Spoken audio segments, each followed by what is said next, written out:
में क्यों ना, बोले मुंह पे गोबर लग जाएगा मैं ना लूंगी। अब तो ठाकुर जी रोन लगे, बिलखन लगे, मैया को हाथ पकड़ लिए, बोले नहीं मैं तो तेरे अंक ते ही लगूंगा। और भैया रो में शांत नहीं हो में, जब मैया ने गरे ते लगा लिए, सोई ठाकुर जी ने गरे ते लग के जोर से ऐसे अपनो सबरो गोबर मैया में लगा दो। मैया अब आनंद आगो, ठंड पड़ रही है, तू अकेले मुँह नवाती, अब दोनों नामेंगे, अब सुख मिलेगा। यशोदा बोली लाला तू। सुमैया ने कहा कि एक परात में जल भर दियो, खिड़की में रख दी, वहां में चंद्रमा को प्रतिबिंब दिखने लगो। मैया बोली देख लाला चंद्रमा आ गयो। ठाकुर जी देखने लगे, अरे मैया ये तो हमारे कमरा में आ गो। बोले हाँ लाला देख हमारे कमरा में आ गो। इतने में लाल जी ने हाथ मारा, पानी जैसी छलका सोई चंद्रमा गायब। ठाकुर जी फिर रोने लगे, मैया कहाँ चलोगे, चंद्रमा मुँह तो चाहिए। मैया बोली लाला देख अब जिद मत करे, सो जा चुपचाप। ठाकुर जी बोले मैया यदि तेने मुझको चंद्रमा नहीं दिया तो मैं देख पता क्या करूंगा। बोले क्या करेगा। बोले मैं धरती पे लेट जाऊंगा अभी। मैया मैं धरती पे लेट जाऊंगा। तेरी गोद न आए हूँ सुमैया मोरी। लाल जी की कैसी लीला, मैया से कह रहे मैया मैं जमीन पे लेट जाऊंगा, तेरी गोद में ना आऊंगा। फिर मैया के हृदय में थोड़ी कोलाहल होने लगी। मैया गई, लाला को उठा करके गोद में उठा लिया। बोले लाला तू भी माने ना, ऐसी ऐसी जिद करे, बता चंद्रमा चाहिए, चंद्रमा ते सुंदर तू को मैं और कुछ देता हूं तो याते ज्यादा सुंदर कहा देगी तुम को। तब मैया कह रही हैं एक बात बताऊं, गोपनीय बात है। ठाकुर जी पहले तो आ नहीं रहे थे गोद में। बोले ऐसी बात है जो तुमको बलदाऊ से छुपानी है। सो ठाकुर जी आगे बैठ गए। कहा बात है बताइए मैया। दाऊ दादा मत बताइए, बलराम मत बताइए। बोले हाँ मैया नहीं बताऊंगा, जल्दी बता कहा बात है। कितने सीधे ठाकुर जी। तब यशोदा मैया कह रही हैं लाला तू या चंद्रमा के पीछे रो रहे हो, या चंद्रमा तो सुंदर, या चंद्रमा तो गोरी, या चंद्रमा तो ज्यादा प्रकाश देवे वाली, तेरे काजे सुंदर सी दुल्हन लेके आऊंगी मैं। लाला के तो नेत्र बंद है गए, ख्वाबन में दुल्हन आ गई। बोले अरे मेरी मैया तेने कैसी सुंदर बात कर। भैया तू मेरे श्रृंगार कर, मैं अभी जाऊंगा ब्याह करवे। मैया बोली कहाँ मर जाऊंगे हाथे, अभी चंद्रमा मांग और अब रो रहा कि मुझे बहू लाओ। और ठाकुर जी अपने सारे आभूषण उतार करके किनारे में धरते और जनाबाई के साथ धीमे धीमे चक्की पिसाते और जनाबाई गाते। फिर ऐसा हुआ कि सुबह का समय हो गया, ठाकुर जी बैठे रहे पूरी रात। इतने में ही मंगल बाजे बजने लगे, घंटे घड़ियाल बजने लगे। पंडरीनाथ भगवान की मंगला आरती, उसको काकड़ा आरती बोलते हैं, काकड़ा आरती का समय हुआ।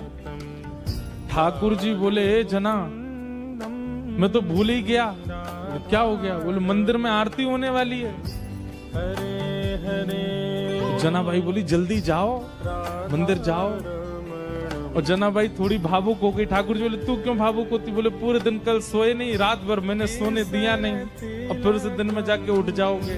ठंडे ठंडे पानी से सब तुमको नहलाएंगे, तुमको दूध से नहलाएंगे, बिल्कुल आराम नहीं करने दिया मैंने। ठाकुर जी बोले तू भी तो नहीं करेगी तो मैं भी नहीं करूंगा। इतना सुख ठाकुर जी जनाबाई को। जना तुरंत ठाकुर जी जाने लगे तो जनाबाई से बोले ए सुन तू अपनी सौल दे दे। क्यों, ऐसे जाऊंगा तो सब पहचान जाएंगे मुझको, वहां पुजारी पंडा सब भारी खड़े होंगे, थोड़ा धक्के जाऊंगा खुद को तो किसी को पता नहीं चलेगा। और जनाबाई की सौल लपेट करके श्री पंडरीनाथ भगवान पहुंचे मंदिर। बाहर पंडा पुजारी खड़े की सेवा करते थे, लेकिन भाव और विश्वास इतना ठाकुर जी के प्रति, ठाकुर जी प्रकट हो गए। अब धन्ना जी थोड़े बड़े हो गए तो घर की गैयाएं चराने जाते थे और अपने ठाकुर जी को जेब में धर के ले जाते थे।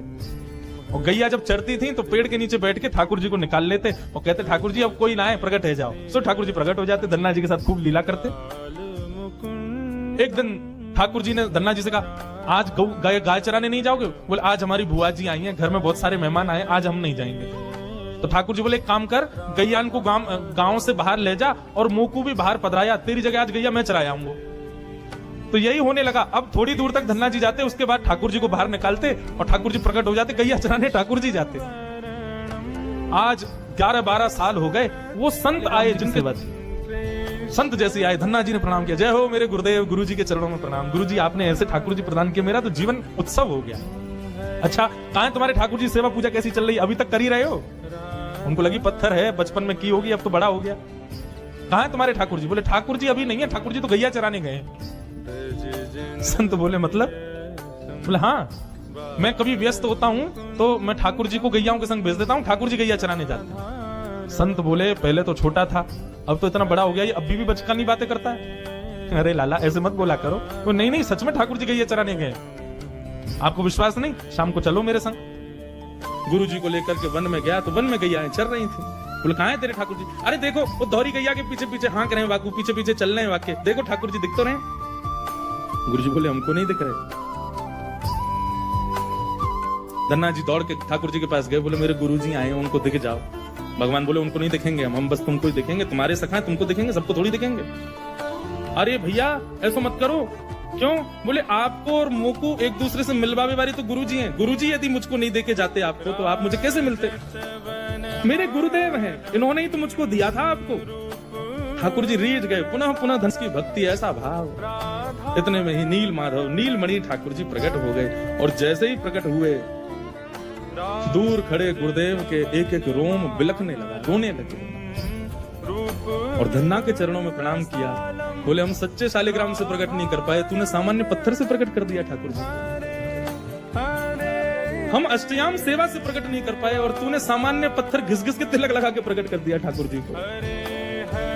हम 56 भोग पधरा करके ठाकुर जी को प्रकट नहीं कर पाए, तू बेसर की रोटी खवा के ठाकुर जी को चटकारे दिलवाता है। तू ठाकुर जी से गैया चरवा रहा है अपनी। धन्य है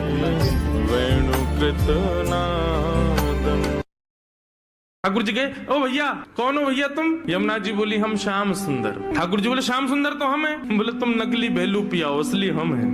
बोले ऐसे कैसे? तुम पे वंशी बजानी आवे? देखो मैं वंशी बजा के दिखाऊं। ठाकुर जी ने वंशी बजाई, उससे बढ़िया यमुना जी ने बजा दी। बोले मेरे पास काली कमली, तुम्हारे पास है? यमुना जी ने अपनी काली कमली दिखा दी। सब प्रकार से ठाकुर जी अपनी वस्तु दिखावे और यमुना करें। बोले अब कैसे सिद्ध हो कि असली श्याम सुंदर कौन है? यमुना जी बोली मैं एक टेर बजाऊंगो, यदि मेरी टेर सुन के राधा रानी बगल में आके खड़ी है गई तो समझो वही असली श्याम सुंदर। जाके बगल में किशोरी जी आके खड़ी हूँ। अब ठाकुर जी बोले हम तो मान करके बैठे, हमारे बगल में तो आएंगी नहीं, वो इन्हीं के बगल में आएंगी। जैसे ही टेर बजाई श्री जी आने लगी, ठाकुर जी दौड़ करके गए श्री जी के चरणों में। आप मैं असली श्याम सुंदर मेरे बगल में, मैं कभी मान नहीं करूंगा आज के बाद, आप मेरे बगल में बैठ जाओ, एक बार सिद्ध कर दो। श्री जी बोली कौन कौन कहां से आ जाते हैं नकली नकली लोग, असली श्याम सुंदर तो वो है। श्री जी गई और श्री यमुना जी के बगल में जाके खड़ी हो गई। अब तो सब गोपियां उन्हीं के चंवर डुरावे, उन्हीं पे इत्र छिड़कावे, उन्हीं पे गुलाब जल अर्पित करें, सिंहासन पे उन्हीं को बैठावे, उन्हीं को भोग लगावे और दूर करे श्याम सुंदर रो में। बोले मैं हूँ असली श्याम सुंदर, जे कहां से नकली आ गए हो? जैसे ही श्याम सुंदर रुदन करने लगे, श्री जी बोली अब ठीक है, अब मान खत्म हो गया है, अब आप बुला लो। तब यमुना जी गई, बोले श्याम सुंदर आप ही हो असली श्याम सुंदर? हम तो श्री यमुना जी, हम तो यमुना महारानी है। बस आपसे एक ही प्रार्थना है, आज के बाद वचन दो हमारी श्यामा जी को कभी कष्ट नहीं दोगे। तब श्याम सुंदर ने यमुना जी को वचन दियो, बोले आज से हम नियम लेते हैं कि जब ये मान करेंगी तब हम इनको मनाएंगे, और जब हमें कोई बात बुरी लग जाएगी तो वह भी हम इन्हीं से कह देंगे कि हमको ये बात बुरी लग गई है, मान करो आप ही, हमें ये बात बुरी लग गई, आप ही गुस्सा हो जाओ, फिर तब भी हम ही मना लेंगे। यमुना जी बोले हाँ बस यही।